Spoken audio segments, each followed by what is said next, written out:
Ciao, bonjour à tous, j'espère que vous allez bien et que vos projets avancent comme vous le souhaitez. Aujourd'hui, je vous dévoile des astuces clés pour déjà vous faire gagner beaucoup de temps, pour trouver le meilleur fournisseur et puis surtout pour éviter de commencer sur de mauvaises bases en prenant conscience de 4 erreurs fatales à ne pas commettre. Pour ceux qui ne me connaissent pas, je m'appelle Jean Perry, je fais l'import-export depuis 10 ans avec la Chine et je suis à la tête de Sino Shipping et Sino Sourcing pour le transport et le sourcing en Chine. J'ai accompagné des centaines d'importateurs, j'ai importé des centaines de conteneurs, voire des milliers dans le cadre de ces activités. Je vous dévoile des informations clés de ma passion qu'est l'import-export à travers cette chaîne YouTube pour vous permettre de démarrer votre business sur de meilleures bases. Rappelons-le, dès vos premières prises de contact, vos fournisseurs voient directement quel type d'importateur vous êtes, que vous soyez débutant ou professionnel, et c'est justement le fournisseur qui choisit son client et non pas le contraire. Donc tous ceux d'entre vous qui n'obtiennent pas de réponse de la part des fournisseurs dès le départ, et qui ne comprennent pas, et qui se sentent frustrés de ne pas pouvoir entamer une négociation avec des fournisseurs, eh bien je vais vous donner des conseils pour passer entre les mailles du filet, mais aussi pour vous permettre de faire croître votre crédibilité, ne plus passer pour un débutant dès vos premières prises de contact et puis passer pour un professionnel, de sorte à ce que le fournisseur vous accorde de l'importance. Pour arriver à cette fin, il est bien de savoir quoi faire, mais il est encore plus important de rappeler ce qu'il faut à tout prix éviter. Et pour cela, j'ai justement listé 4 erreurs que beaucoup trop d'importateurs font encore. La première erreur, c'est de se positionner, de se présenter en tant que patron de l'entreprise quand vous faites votre RFQ. Donc par exemple, bonjour, je suis le PDG de la société Fitness Club, etc. et je vous contacte pour acheter des marchandises. Eh bien en fait, n'importe quel fournisseur expérimenté va tout de suite comprendre qu'en fait vous n'êtes que seul dans cette entreprise et que vous n'êtes encore qu'un débutant, que vous n'êtes pas une entreprise déjà en place, avec une structure, des équipes, des départements attitrés et des procédures internes concrètes. Donc déjà, ce qu'il faut comprendre, c'est que toute entreprise de taille décente possède des départements achats, des départements marketing, des départements pour développer les produits, recherche et développement, etc. Donc même si vous êtes le PDG de l'entreprise, il est préférable que vous vous positionnez en tant qu'acheteur si vous êtes seul, en tant qu'acheteur ou en tant que membre de la cellule achat, voire en tant que directeur des achats. Donc déjà, la première chose quand vous faites des RFQ, ne vous positionnez pas en tant que PDG, mais en tant qu'acheteur. Ça, c'est très important et c'est ce que je vous dévoile beaucoup plus en détail dans la formation Limitless Sourcing. Je montre toute la procédure du RFQ pour parfaire votre première prise de contact et obtenir 100% de réponse. Donc là, je vous dévoile vraiment toute la méthodologie à travers un mail type, à travers un document Excel dans lequel il y a des questions pièges, etc. Donc tout ça, c'est évoqué plus en détail dans la formation LS. Et puis, j'en profite aussi pour insister sur toute l'importance du RFQ. Vous le savez maintenant, le RFQ, c'est votre première prise de contact avec votre fournisseur. Et vous connaissez l'adage, la première impression est cruciale. Donc il s'agit pour vous d'avoir la bonne première approche pour susciter l'intérêt des meilleurs fournisseurs. Sans quoi, vous partez avec de mauvaises bases dès le départ. C'est comme si vous allez à un entretien d'embauche, vous êtes à coup sûr la personne qu'il faut pour ce boulot, vous avez toutes les compétences requises, mais pourtant, lors de l'entretien, vous ne savez pas répondre correctement à l'employeur, vous n'êtes pas préparé, vous n'êtes pas assez préparé à ce rendez-vous, et vous abordez les choses de la mauvaise manière. Eh bien, le cas échéant, vous avez beau être la personne la plus adaptée pour ce poste, mais si vous ne savez pas comment répondre, ni réagir à ce premier test, eh bien malheureusement vous n'irez pas plus loin. Eh bien c'est exactement la même chose pour les RFQ. Il y a une méthodologie à avoir, des documents à utiliser, des questions à poser, et en respectant cela à la lettre, les fournisseurs qui eux aussi sélectionnent minutieusement leurs clients, ils vont voir que vous êtes quelqu'un de sérieux, et ils vont vous accorder de l'importance, plus d'importance. Donc cette première étape du RFQ, elle est extrêmement importante. Si vos premiers pas dans le sourcing ne sont pas effectués correctement, tout le reste de votre business sera biaisé. Donc pour pallier à ça, je vous dévoile vraiment tout dans ma formation LS pour réaliser le meilleur RFQ et obtenir 100% de réponses positives.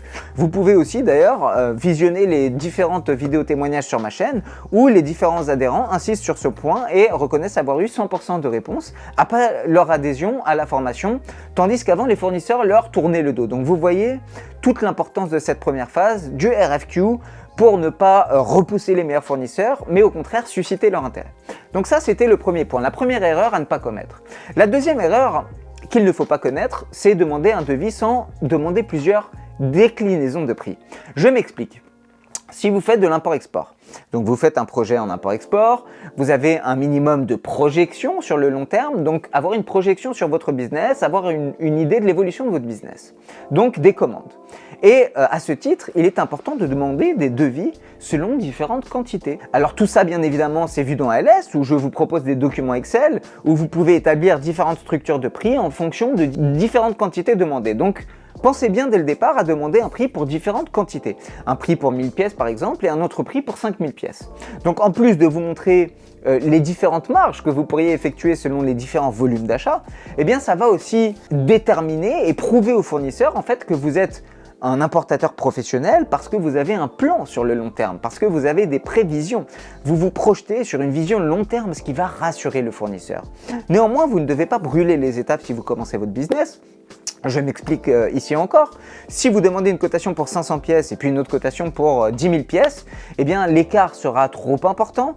Donc, vous allez tout simplement vous dire qu'entre ces deux quantités, vous avez une marge importante à économiser sur les produits. Mais si vous démarrez, vous n'avez absolument aucun intérêt à commander une si grosse quantité, à moins que vous ayez l'idée du siècle, parce que, bien évidemment, vous allez avoir beaucoup trop de stock si vous commandez trop et ça va représenter trop de frais. De plus, si vous demandez un devis au fournisseur pour 500 pièces, puis pour 10 000 pièces, mais qu'à la fin vous ne commandez que 1000 pièces, eh bien pensez au fournisseur aussi, vous allez perdre de votre crédibilité et le fournisseur perdra de son intérêt. Donc vraiment restez cohérent, restez en ligne à la hauteur de votre projet, gardez les pieds sur terre et ne brûlez pas les étapes. Ça c'était la seconde erreur à ne pas connaître, qui est de demander des prix sans demander des déclinaisons selon les différents volumes à commander. Donc attachez vraiment de l'importance à ce point. Maintenant le troisième point, la troisième erreur à ne pas commettre, c'est de demander un devis sans fournir les spécifications adéquates. En faisant cela, en fait, le fournisseur sérieux, il ne va pas vous répondre. Il va négliger votre demande parce que vous avez été beaucoup trop approximatif. Et puis en plus, ça va attirer, je dirais, les arnaqueurs qui se feront un plaisir de vous prendre pour un pigeon. Désolé de parler comme ça, mais ils vont vous prendre vraiment pour un novice et ils vont profiter de votre naïveté, ils vont en profiter pour vous berner. Donc si vous voulez une réponse de qualité, faites une demande de cotation de bonne qualité aussi. L'erreur que beaucoup font, beaucoup trop d'importateurs font cette erreur, pouvez-vous me donner un devis pour ce produit?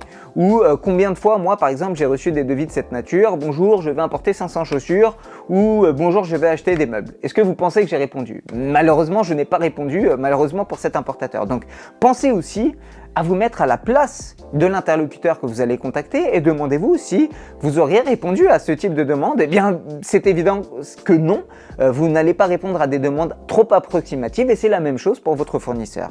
Si vous ne précisez pas assez d'éléments dans votre demande, si c'est fait de manière trop approximative, ils ne vous répondront pas tout simplement. Donc pensez à tous les détails de votre commande. Est-ce que vous avez besoin d'un logo personnalisé? Est-ce que vous avez besoin de changer de design, de changer la forme des marchandises? Est-ce qu'il y aura besoin de moules spéciaux pour concevoir vos marchandises, de telle ou telle matière première, etc., etc. Donc si vous débutez, vous n'avez peut-être pas tous ces détails, mais c'est pas grave. Vous pouvez analyser le marché, analyser la concurrence pour collecter le plus d'éléments possible. Donc par exemple, ce que vous pouvez faire, c'est copier-coller une image d'un produit proche de celui que vous voulez développer, l'intégrer dans votre RFQ et puis envoyer toutes les spécificités au fournisseur.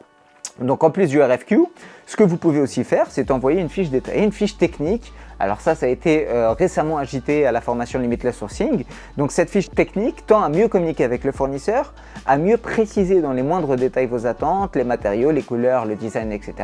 Et toute cette méthodologie, tous ces documents, ils vont vous permettre de comprendre le processus de fabrication, donc de maîtriser vos coûts, et de surcroît, ça va augmenter votre crédibilité pour attirer les meilleurs partenaires tout simplement.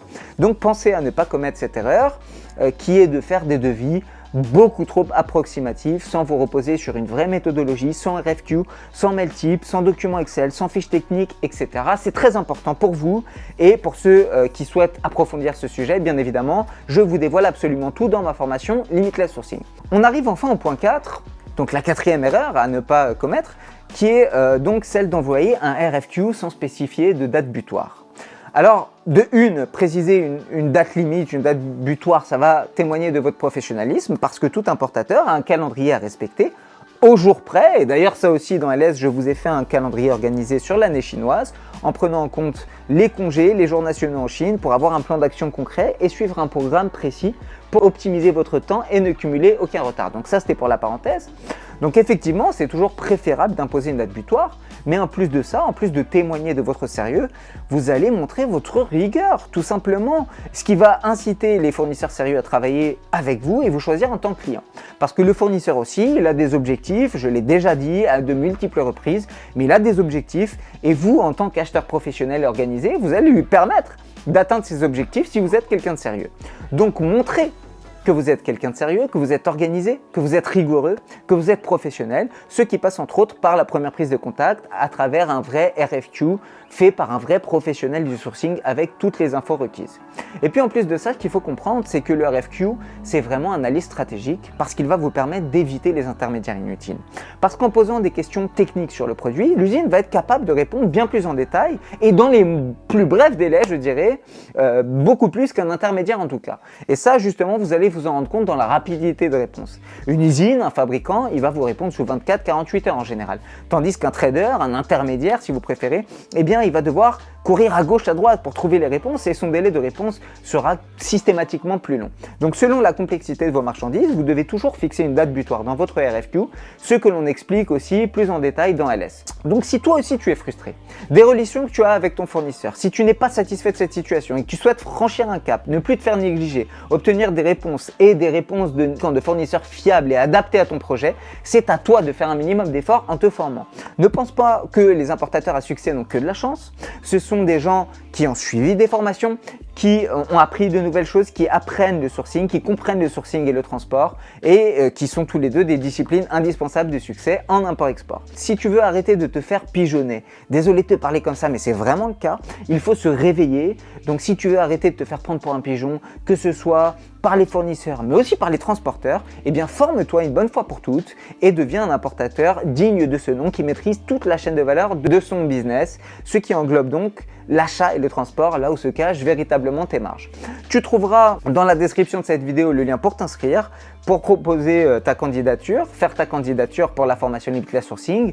Alors, je te dis à très bientôt certainement de l'autre côté. J'espère que cette vidéo t'a plu et t'a apporté plus d'éléments de compréhension sur ton business et surtout t'a permis de comprendre quelles étaient les 4 erreurs à ne pas commettre si tu veux faire un business en import-export avec la Chine.